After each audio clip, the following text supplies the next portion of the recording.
Et juste pour ça, j'avais l'impression d'être en famille, puisqu'il y avait Des gens que vous toute l'équipe connaissiez. que je connaissais d'Athéna. Voilà.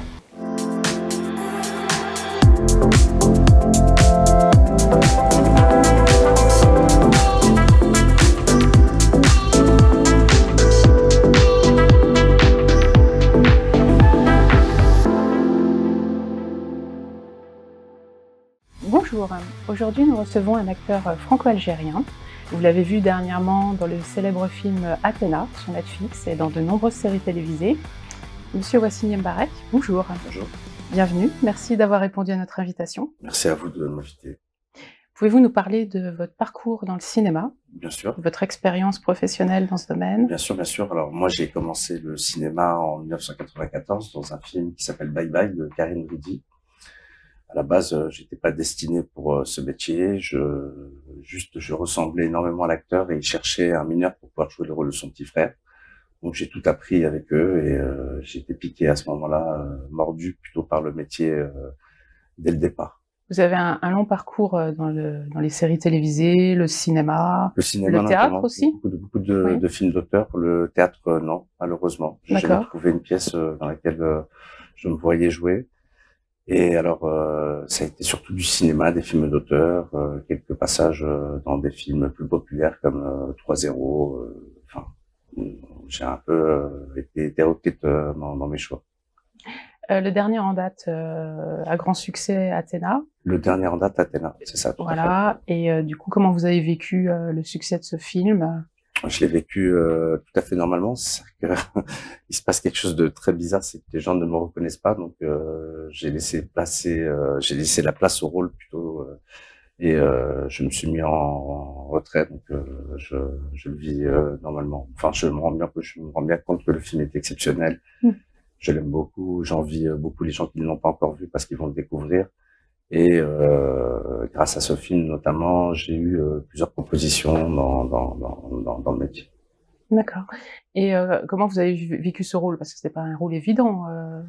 Vous avez plutôt Alors, le je rôle l'ai d'un homme vécu. caractériel, C'est ça. excessif. C'est un peu pour situer dans la guerre des étoiles, ce serait plutôt Dark Vador. C'est vraiment le type sombre, obscur, qui a un sale passé. Alors l'histoire, c'est que il a perdu son père et sa mère s'est remariée, donc il en veut à sa mère d'avoir refondé une famille et du coup il est plutôt il verse dans la violence et le trafic. D'accord. Donc un personnage pas facile à Un jouer. personnage pas simple à. D'accord. Donc aujourd'hui, comment vous vivez les difficultés liées au domaine d'acteur? Et moi, je vais me considérer plutôt dans le camp des chanceux puisque j'arrive à travailler, mais je sais que c'est un métier qui peut être très précaire où on est sans cesse à la recherche de nouveaux projets. Et quelquefois, il faut faire des projets pour lesquels notre cœur bat pas à 100%, mais quand ça arrive, on se sent chanceux. De toute façon, n'importe quel des films que j'ai fait, je l'ai entrepris comme étant le meilleur des films dans lesquels je jouerai. Chaque fois, c'est une nouvelle aventure, une découverte, des rencontres. Et je dois dire que pour ça, je me sens très chanceux. Justement, quel rôle vous a le plus marqué dans un film ou une série? Alors,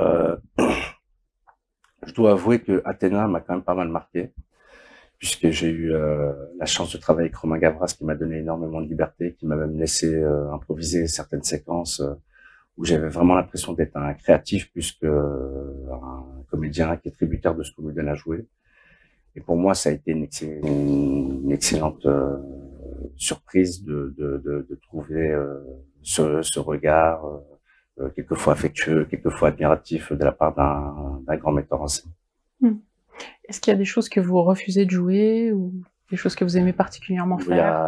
Il y a un paquet de choses que je refuse de jouer, mais c'est tellement drôle que j'arrive toujours à trouver de quoi faire. Justement, vous refuseriez de jouer quoi? Ça nous Oh bah, intéresse. il y a des rôles qui m'intéressent pas beaucoup parce que je ne me projette pas suffisamment. Enfin, ça peut être pour une raison ou pour une autre, mais en général, je vais éviter tout ce qui va être très caricatural ou trop caricatural.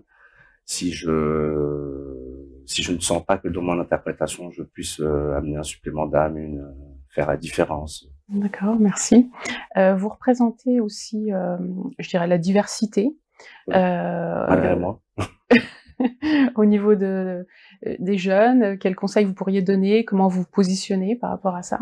Alors, c'est un métier qu'on fait pas par hasard. Bon, alors moi, j'ai un parcours atypique, mais ce que je donnerais comme conseil aux jeunes, c'est de le faire de façon entière, c'est-à-dire de ne rien négliger, de se préparer, de travailler, et surtout de rester soi-même. C'est entre guillemets, on dit de ne pas vendre son âme, mais c'est quelque chose qui va vous suivre tout au long de votre carrière, votre parcours.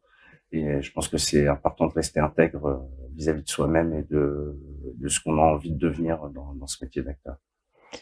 Merci. Est-ce que vous avez des projets à venir? Moi, j'ai des projets. Oui. Projets. Je tourne très prochainement un film d'une réalisatrice qui s'appelle Salia Ayash, ce qui est un court-métrage qui traite du phénomène des personnes aidantes, c'est-à-dire les personnes qui sont confrontées à une maladie dans la famille, alors que ce soit les enfants qui aident des parents schizophrènes ou un frère ou une sœur qui aide un membre de la famille schizophrène ou infirme. Et c'est les personnes auxquelles on pense le moins, mais qui sont très sollicitées dans leur vie parce qu'elles apportent un soutien moral, un soutien physique à un parent proche ou autre. Et je trouve que ce film va justement permettre de comprendre ce qui se passe dans la vie de tous les jours de ces gens-là. D'accord. Donc c'est un film qui vous a profondément touché, c'est pour ça que vous avez accepté le rôle. Ouais, le sujet me plaît beaucoup. Ouais. D'accord.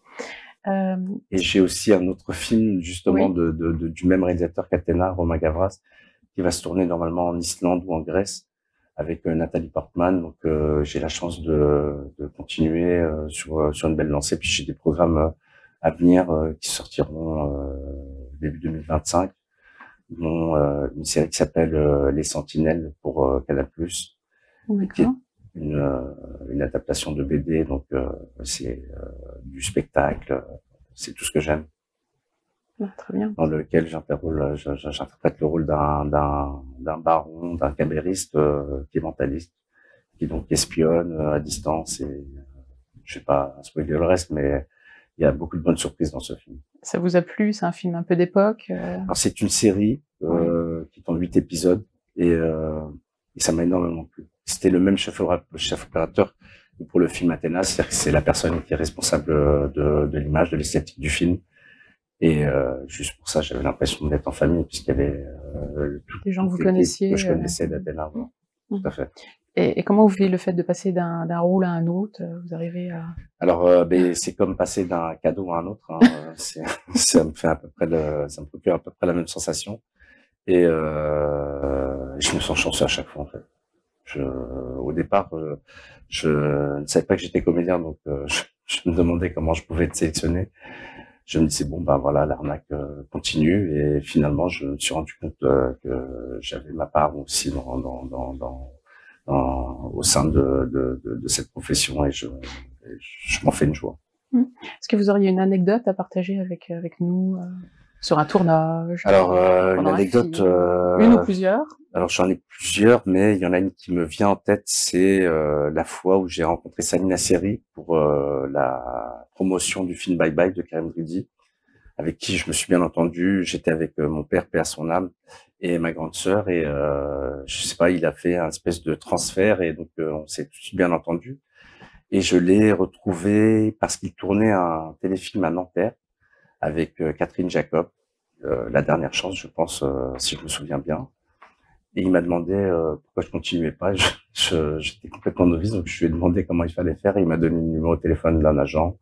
Et j'ai pu continuer grâce à lui. Donc ça, c'est la plus grande anecdote que je puisse raconter. C'est ça fait partie des gens qui m'ont permis d'avoir ce parcours. Un coup de pouce, un relais. Coup de pouce, c'est ça, une passe décisive. On peut appeler ça de différentes façons, mais honnêtement, c'était le bout des cadeaux que je puisse avoir de sa part. Et en dehors du cinéma, vous avez d'autres activités De loisirs culturels, des passions? Alors, moi, en ce moment, je fais très peu de sport parce que je peux pas. J'ai fait un accident il y a quelques temps et donc le temps de me remettre. Puis je reprendrai le sport. Je pense que je vais être plutôt du côté de la natation. Et sinon, côté entrepreneurial, je commence à m'intéresser à tout ce qui est tout ce qui a trait aux nouvelles technologies, le e-sport, etc. D'accord. Je Développer pas une plus parce passion. que c'est un projet, mais c'est en cours d'édification. Ça va être compliqué d'être très précis sur le cas, mais voilà, c'est ton projet. D'accord. Je remarque que vous avez une Ah oui, veste, chez c'est une jolie veste, original. voilà. C'est Caparza Jean, c'est un jeune homme qui a repris la maison de couture de sa maman et qui fait de très très belles pièces.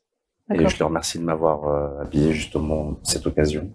Du coup, vous soutenez les jeunes créateurs? Je soutiens les jeunes créateurs, je soutiens tous les gens qui sont intègres, les gens qui déjà qui ont suffisamment d'intérêt pour me demander de l'aide, et je le fais à chaque fois que je peux. Le mot de la fin? Le mot de la fin, merci de m'avoir reçu, et je vous souhaite une belle continuation à vous comme à moi. Merci Monsieur Wassine Yambarek. C'est vrai qu'il faut bonne remercier. continuation à vous aussi. Merci beaucoup. Rendez-vous pour une prochaine émission. Merci.